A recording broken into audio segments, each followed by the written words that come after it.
I wasn't supposed to find this. The rain had driven me off the main road that day, forcing my car down a forgotten track that didn't appear on any map. It ended in a dead field, the kind where the grass had gone brittle years ago and never bothered to grow back. The air smelled of rust and river silt. That's when I saw it, not a building exactly, more like the memory of one. For walls without a roof, the brickwork swallowing moss like a disease. There was a sign above the doorframe, but the wood had warped into a permanent squint, and the letters were gone. Inside, the temperature dropped instantly, as if the air were being held underground somewhere. My footsteps stirred up a smell I can only describe as stale water and iron filings. The corners were alive with dust motes, shifting like schools of fish when the light from the doorway touched them. In the center of the floor sat a ledger.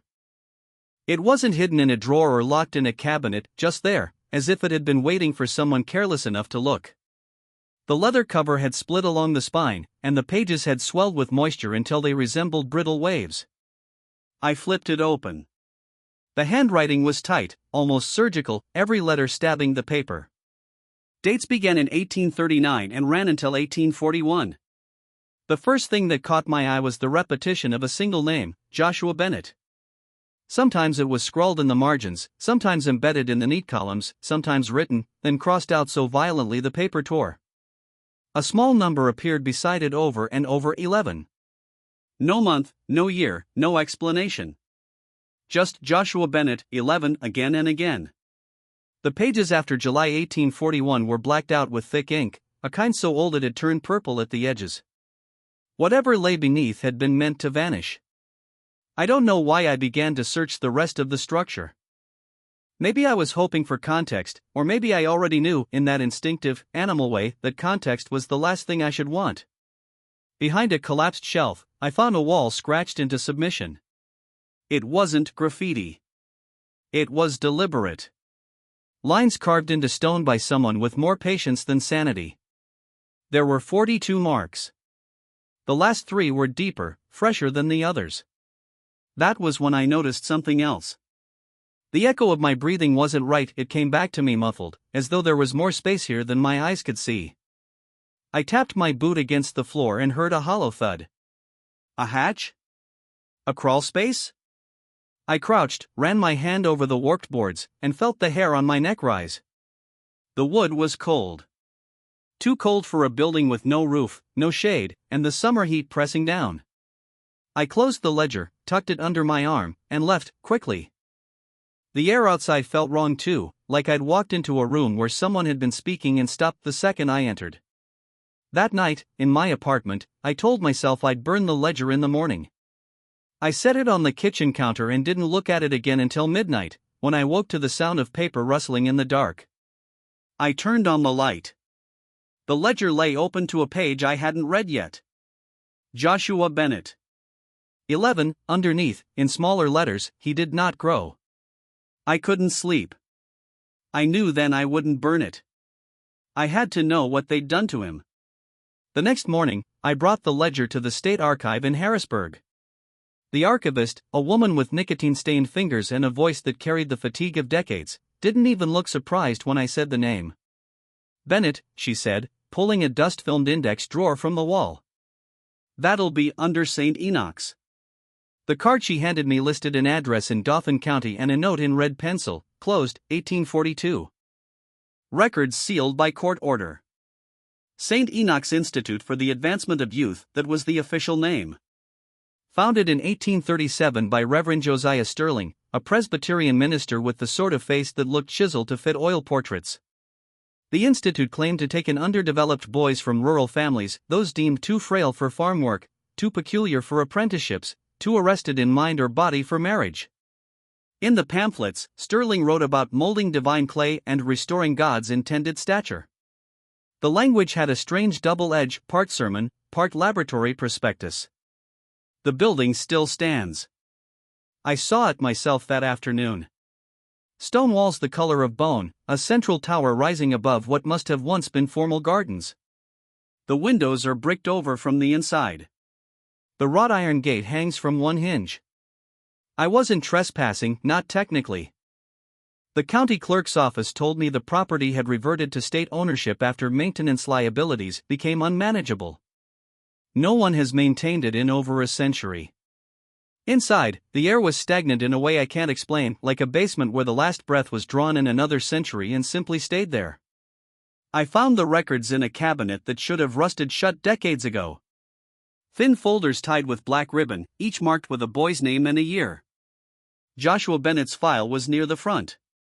His intake form read, name, Joshua Bennett, date of birth, 1830, uncertain, admitted, 1841, age 11, presenting condition, arrested growth. Prognosis, unfavorable without intervention. The rest of the page was medical jargon I couldn't place in any 19th century context. Terms like cellular pacing, ossification delay, neural dimorphism. This wasn't scripture or sermonizing. Someone here was experimenting. The final page in his folder contained a single line, written in Sterling's careful hand: the body must be persuaded to remember its purpose. I checked other files. Every boy was listed as not discharged. No one left St. Enoch's, not to return to family, not to take work elsewhere. The records simply stopped after 1842. I asked around town. Few had even heard of St. Enoch's. One old man at the diner recalled his grandmother saying the place had tall windows for short boys. When I pressed, he shook his head. Don't dig at that soil, son. The roots are older than the church. Later, at the courthouse, I found an 1843 hearing transcript, the only surviving legal record tied to the institute. Sterling wasn't present, no one could locate him. The presiding judge declared the building unfit for habitation and ordered it sealed. No mention of the boys. Not one.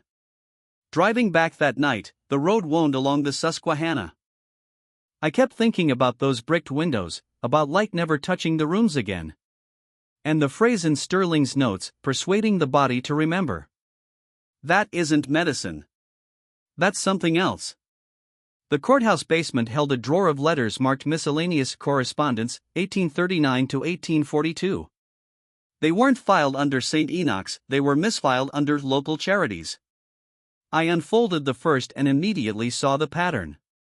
Every letter followed the same template: Dear Mother and Father, I am in good health and under fine care. Reverend Sterling says I am improving every day.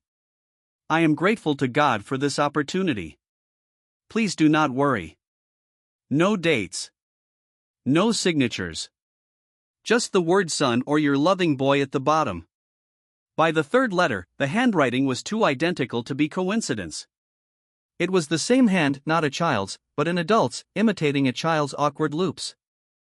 I found 22 of these, all exactly the same, save for one detail: the O opportunity was always faint, as if the pen had faltered there.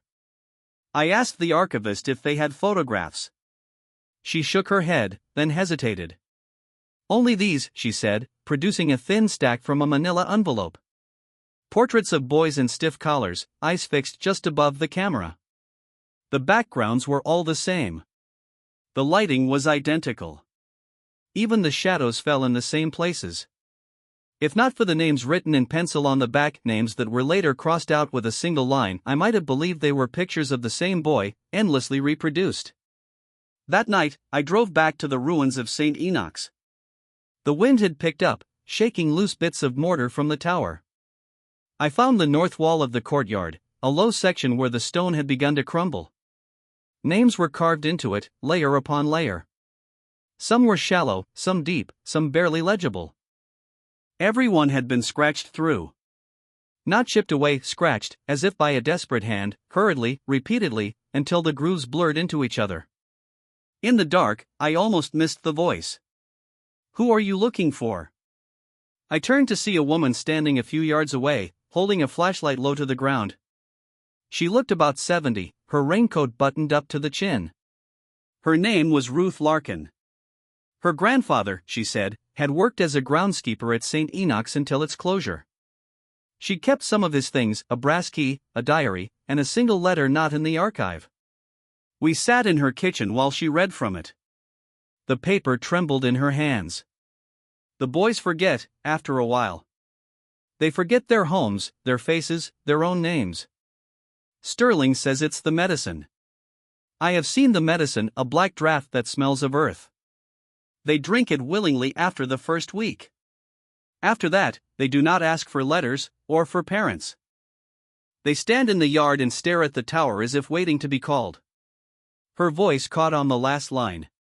When I asked about Joshua Bennett, she nodded slowly. Yes. My grandfather said he was the last one to stop answering to his name. She went to the cupboard and returned with a small frame, its glass cracked. Inside was a photograph of a boy with a narrow, unreadable smile. On the back, in fading ink, Joshua, age 11, second month. Beneath it, a deep groove where the name had been scratched out. I didn't realize until I got home that I couldn't recall his face clearly. It was already slipping. The ledger had mentioned treatment chambers in the sub-basement, a detail I thought might have been clerical exaggeration until I found the stairwell.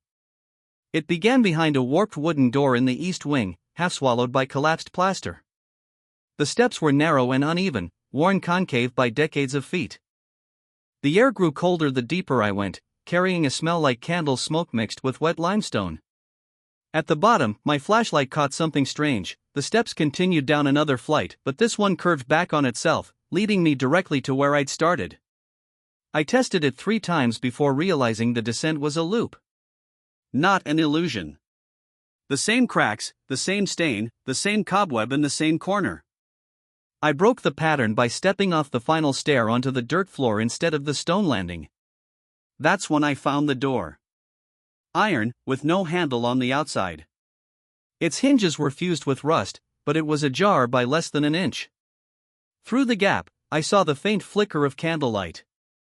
The room beyond was small and circular, its walls lined with shelves of glass jars. The jars contained nothing I could name, thick fluids in muted colors, each labeled in Sterling's cramped script: Stage 2 retention, bone rehearsal, long sleep. On the floor sat a brass-bound chest, its lid warped but still clasped shut. I didn't open it. Not yet. There was a second passage leading deeper, a crawlspace so low I had to crouch. The walls narrowed until my shoulders brushed both sides. At the end was another chamber, this one taller, with a vaulted ceiling blackened by soot. In the center stood a wooden chair with leather straps on the arms and headrest. A shallow copper basin was mounted beneath the seat, as if to collect whatever fell. Next to it lay a stack of bound ledgers, their covers marked with Roman numerals. I opened one. The entries were ritualistic. Day 1, administer draft. Silence for 12 hours. Day 2, remove mirrors. Begin whispering cycle. Day 3, restrict light to 2 candles. Renew draft. Day 4, patient no longer recalls own name. Proceed to height induction. On the facing page was a photograph, one of those early daguerreotypes, overexposed so that the boy's eyes glowed white. Behind him, a shadow too tall to be human leaned in, blurred by motion. Something shifted in the dark above me. I looked up to see a beam of candlelight cutting across the rafters, though I'd blown out the only candle minutes ago. It hung there, trembling, before flaring brighter. The air grew heavy. My ears filled with a sound like someone whispering a name I almost recognized but couldn't hold on to. The flame guttered and went out, but the smell of burnt wick remained. I backed toward the crawlspace, my hand brushing the wall, and came away wet. My flashlight revealed a smear of dark red running down the stone, threading between the mortar. It wasn't paint. It pulsed, slowly, like a vein. I left the way I'd come, heart hammering, resisting the urge to look behind me. At the top of the stairs, I heard the iron door creak shut on its own. When I reached my car, I realized I'd carried one of the ledgers with me without meaning to. Its cover was stamped Volume 11. The last entry read, Joshua still resists. But the body will remember.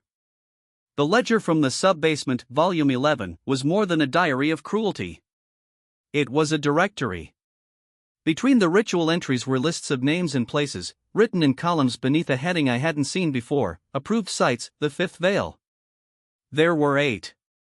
St. Enoch's, Dauphin County, PA. Fairweather Hall, Richmond, Virginia. Mercy of St. Jude, Providence, Rhode Island. The Caldecott School, Newark, New Jersey. Ashcombe Retreat, Lowell, Massachusetts. St. Bartimaeus Mission, Albany, New York. The Haven at Cedar Hill, Baltimore, Maryland. Boys Grove Correctional, location blacked out. Each had an identical symbol drawn beside it, a circle with 5 radiating lines, like a sun, except the rays stopped short, never touching the circle. At first I assumed they were all defunct. Then I found the transfer records. The first was dated 1841, noting Joshua Bennett's consideration for relocation to Mercy of St. Jude.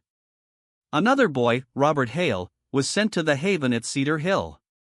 There were no return notes, only a single diagonal line drawn through their original files. At the State Archive, I requested files for Fairweather Hall. The clerk told me, "That's private now." Corporate Retreat Center. They bought it in the 80s. She couldn't say who they were. I copied the symbol into my notebook and searched Historical Society pamphlets that evening.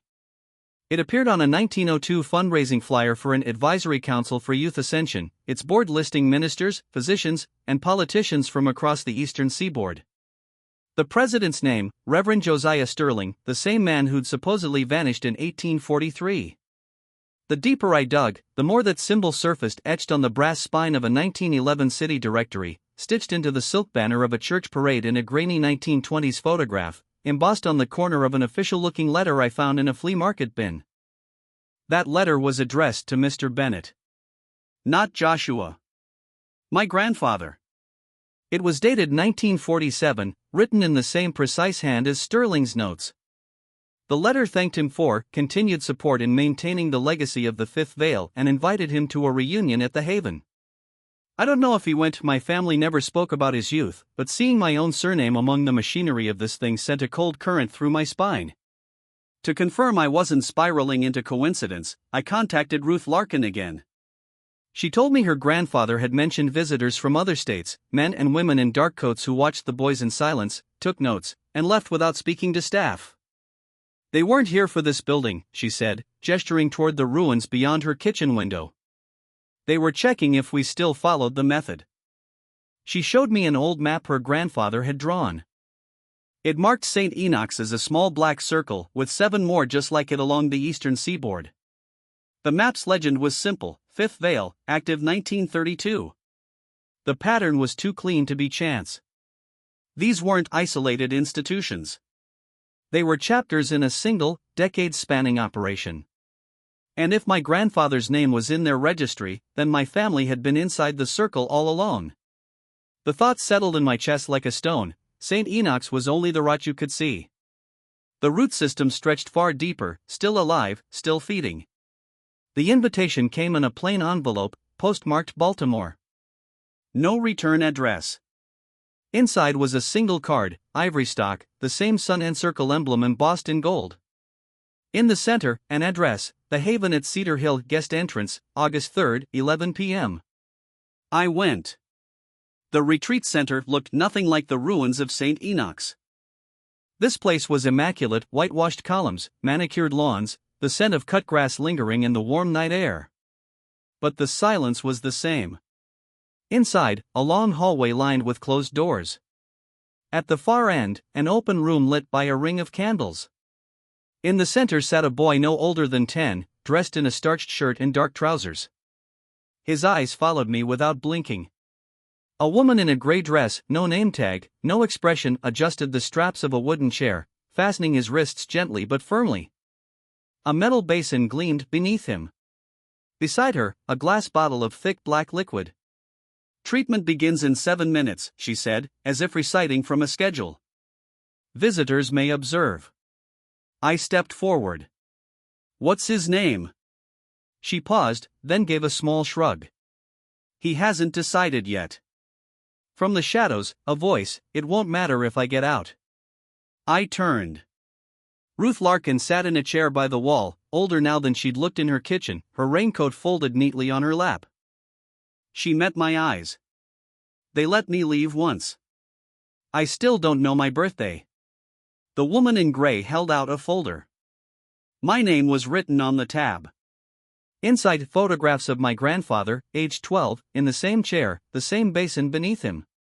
On the final page, a note in Sterling's hand, subject lineage promising. Monitor descendants for admission potential. They want you to understand, Ruth said softly. So you'll help them keep it quiet. That's how it survives. My hands shook. I had enough now, the ledger, the map, the letters, my family's connection, to take this to the press, the police, anyone who would listen. But the folder also held addresses, phone numbers.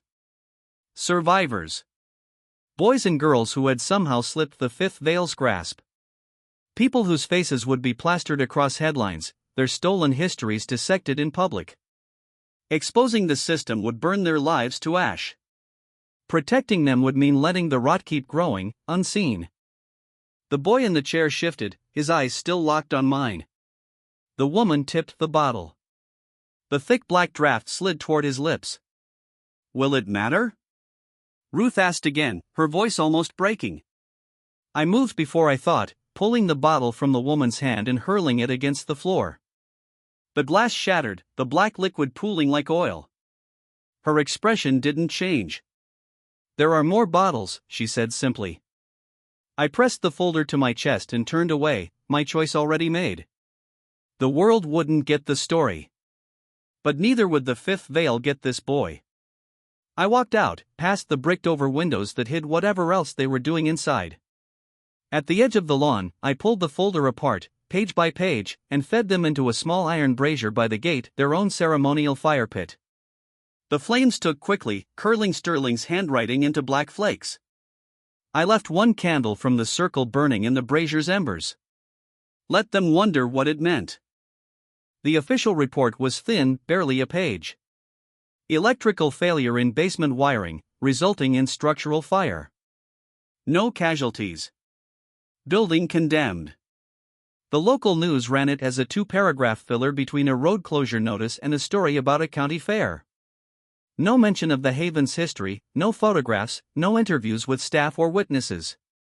Just a file number and a case closed stamp in the county clerk's register. 3 days later, I went back. The grounds were cordoned off by chain-link fencing, the columns blackened, the roof collapsed inward.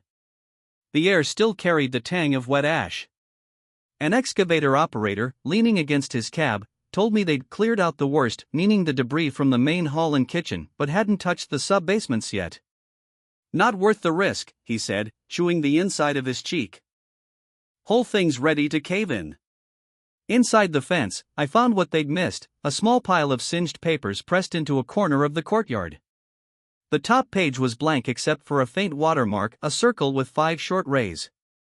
The rest was worse. Photocopies of files that should never have existed, lists of transfers, attendance rosters, pages torn from ledgers I'd seen in Harrisburg. The boys' names were there, but scrambled, first names swapped, surnames misfiled, years replaced with meaningless numbers. Enough to be useless in court, but too precise to be random. Bones had been recovered, too, according to a short blurb in the paper, but incomplete, animal in nature, and unsuitable for further testing. I knew better. They had been placed in the wrong boxes, sent to the wrong labs, mislabeled until they were no longer anyone's responsibility. In the rubble of the candlelit room, I found something else. Small, almost overlooked. A child's sketch, charcoal on brittle paper, half-burnt at the edges. It showed a boy, stick-limbed, smiling faintly, standing beside a circle with 5 lines radiating inward this time, touching him. Beneath it, in clumsy block letters, Joshua. The last letter gone with the ash. I folded it carefully, slid it into my pocket. That night, I sat at my kitchen table, the same place I'd opened the first ledger. I laid the sketch beside my notebook, my hands leaving faint soot smears on the wood. I thought about Ruth, about the boy in the chair, about my grandfather's silence. I'd burned most of the records. I'd kept some, too, not enough to destroy anyone's life, but enough to keep the truth from dying. The symbol was in my head now, burned in as clearly as the smell of damp stone and candle smoke.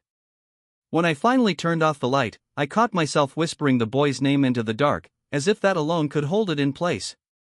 It didn't sound quite right anymore. I wasn't supposed to find this. And now I will never be rid of it. 4.